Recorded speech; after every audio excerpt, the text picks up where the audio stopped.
টানা কয়েক দিনের সংঘাতের পর যুক্তরাষ্ট্রের মধ্যস্থতায় যুদ্ধবিরতির জন্য জেডি ভ্যান্স মোদিকে সতর্ক করে পাকিস্তানের সঙ্গে আলোচনার পরামর্শ দেন। বিশ্বজুড়ে যুদ্ধবিরতির খবরে স্বস্তি নেমে আসে, কিন্তু কেউ কেউ বলেন ভারতের পররাষ্ট্রনীতির ভুলে চীন পাকিস্তান সম্পর্ক আরও গভীর হয়েছে, যা আগে দিল্লি গুরুত্ব দেয়নি। ওয়ালটন আবারও মিলিনিয়ার অফারে ওয়ালটন ফ্রিজ কিনে আপনিও হয়ে যেতে পারেন মিলিয়নিয়ার। মিলিনিয়ার ছড়াছড়ি দেশ জুড়ে, এটা শুধু ওয়ালটনই পারে। পারমাণবিক যুদ্ধের আশঙ্কা অনেকের মধ্যে দুশ্চিন্তা বাড়িয়ে দিয়েছিল। এক গবেষণায় বলা হয়, এমন যুদ্ধ এক সপ্তাহে প্রায় 12.5 কোটি মানুষের প্রাণ নিতে পারে। সে ভয়েই যুক্তরাষ্ট্র সক্রিয় হয়। তবে ভারতের অনেকে যুদ্ধবিরতির ঘোষণাকে ভালোভাবে নেয়নি। সাবেক সেনা প্রধান বেদ প্রকাশ মালিক সামাজিক মাধ্যম এক্সে লেখেন, এই যুদ্ধবিরতির পরে ভবিষ্যতে জানতে চাওয়া হতে পারে আমরা আসলে কি পেলাম।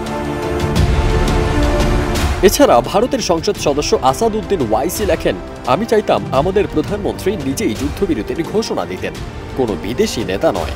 1972 সালে সিমলা চুক্তির পর থেকেই আমরা তৃতীয় পক্ষের হস্তক্ষেপে বিরোধী ছিলাম, তাহলে এবার কেন গ্রহণ করলাম?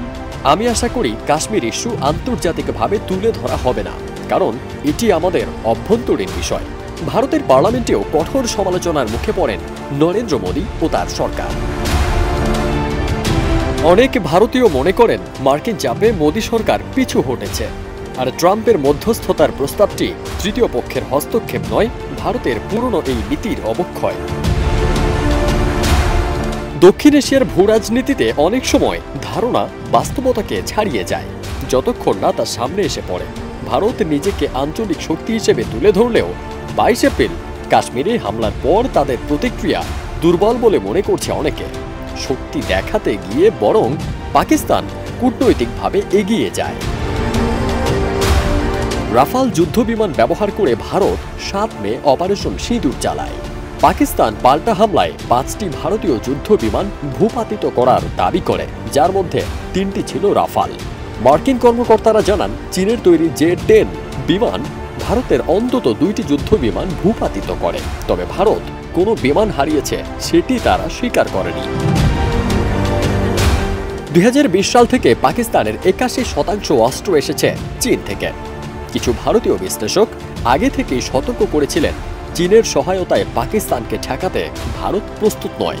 কেউ কেউ বলেন, ভারতের পররাষ্ট্রনীতির ভুলে চীন পাকিস্তান সম্পর্ক আরও গভীর হয়েছে, যা আগে দিল্লি গুরুত্ব দেয়নি, এখন তা প্রকাশ্যে এসেছে। ভারত প্রতিক্রিয়ায় প্রতিরক্ষা বাজেট ও কাশ্মীরে সেনা মোতায়েন বাড়াতে পারে, তবে শান্ত ভবিষ্যৎ নির্ভর করছে ভারত ও পাকিস্তানের সংযমের ওপর। ফারদিন সানি, দেশ রূপান্তর।